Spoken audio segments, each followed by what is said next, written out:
आज हम बात करेंगे, कल हमने उत्सर्ग एकांकी पर चर्चा की थी, तो आज हम उत्सर्ग एकांकी के कुछ प्रश्न कल किए थे, कुछ प्रश्न आज करेंगे। आज हम जो प्रश्न करेंगे वो है उत्सर्ग एकांकी का नायक कौन है। ठीक है, तो इसके नायक पर चर्चा करेंगे कि उत्सर्ग एकांकी का नायक कौन है, उसके चरित्र की क्या क्या विशेषताएं हैं। तो जैसे हमने कल एकांकी के बारे में चर्चा की, तो उसमें बताया ना, डॉक्टर शेखर जो है इसके इर्द गिर्द पूरी कथा वस्तु घूम रही है। अब हम कैसे मानते हैं कि नायक किसको माना जाता है? जिसके इर्द गिर्द पूरी कथा वस्तु घूमे, जो रचना की गई है उसमें जो मुख्य प्रमुख पात्र होता है उसको नायक बोलते हैं। तो यहाँ पर प्रमुख पात्र जो है वो डॉक्टर शेखर हैं। ठीक है, तो सबसे पहले हम इसका शीर्षक के रूप में बोलेंगे, लिखेंगे नायक। उत्सर्ग एकांकी की जो पात्र योजना के अनुसार डॉक्टर शेखर इसका नायक है। वह एकांकी का सबसे प्रमुख पात्र है और वही एकांकी की कथा वस्तु का केंद्र बिंदु भी है।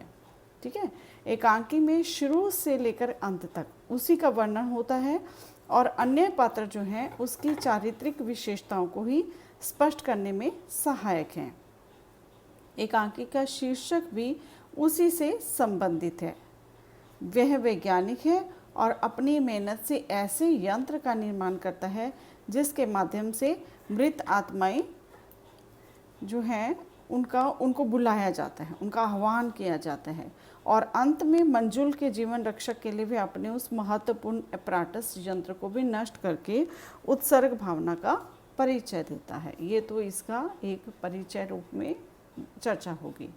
अब हम लिखेंगे डॉक्टर शेखर की चरित्र की क्या विशेषताएं हैं। ठीक है, उत्सर्ग शीर्षक जो है वो एकांकी के नायक डॉक्टर शेखर के चरित्र की कई विशेषताएं इसमें व्यक्त हुई हैं।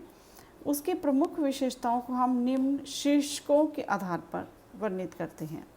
कौन सा पहला बात है? पहली है पॉइंट, चिंतनशील।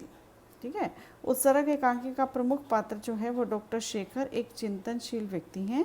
वे कहते हैं कि हमने ही तो समय को घंटों, मिनटों और सेकंडों में बांट रखा है। इस बंटवारे से हमने ही तो समय को काट करके टुकड़े कर दिए हैं। यदि हम अपने स्थूल शरीर से सूक्ष्म शरीर को अलग करना सीख लें तो यह जो समय की काट छांट करके उसको विभक्त कर रखा है, ये समस्या दूर हो जाएगी। ये सारी एकांकी में लिखा हुआ है जो शेखर बोलता है। और फिर हमें घड़ियों की आवश्यकता ही नहीं पड़ेगी।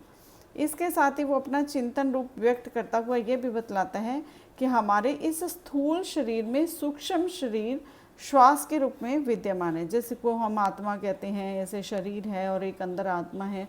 तो वैज्ञानिक जो है वो कहते हैं स्थूल शरीर है, इसके अंदर एक सूक्ष्म शरीर है जो श्वास के रूप में विद्यमान है। हम सांस लेते हैं ना, वो उसके रूप में। यह श्वास हमारे स्थूल शरीर में निर्धारित समय चक्र के अनुसार बिना थके चलती रहती है। सांस तो चलती रहती है ना, दिन में भी रात को भी। उसको समय का क्या ज्ञान है? कोई ज्ञान नहीं। समय तो घड़ी के समय के अनुसार नहीं चलती, वो लगातार चलती रहती है। जिस समय बंद हो गए उस समय मृत हो गए। ठीक है, और दूसरा पॉइंट ये है भुलक्कड़ स्वभाव वाले। डॉक्टर शेखर वैज्ञानिक है, वह अपने वैज्ञानिक आविष्कारों में लगा रहता है, इसलिए उसके स्वभाव में सहज रूप में भुलक्कड़पन की प्रवृत्ति दिखाई देती है। वह अपने सहायक को अपराटस के बारे में बताते बताते यह भी भूल जाता है कि उसे बाहर जाना है। बीच में ही जब विनय से कहता है कि आप बाहर जाने वाले थे, 7:30 होने जा रहे हैं, सब लोग आपका रास्ता देख रहे होंगे, तब शेखर कहता है मैं तो बिल्कुल ही भूल गया। इसके साथ ही वह स्टडी सर्कल जाने की तैयारी करता है। तब मंजुल कहती है कि आपने सूट जो पहन रखा है लेकिन मुझे तो पहने ही नहीं। तब वह लज्जा का अनुभव करते हुए कहते अरे मैं तो भूल ही गया, ये सब बातें भूल जाता हूँ। खैर यूँ ही चला जाऊँगा। डॉक्टर शेखर के उपर्युक्त कथन से स्पष्ट होता है कि वो भुलक्कड़ स्वभाव वाले व्यक्ति हैं। मतलब वो अपने काम में इतने मग्न हो जाते हैं कि उनको कुछ ध्यान ही नहीं रहता।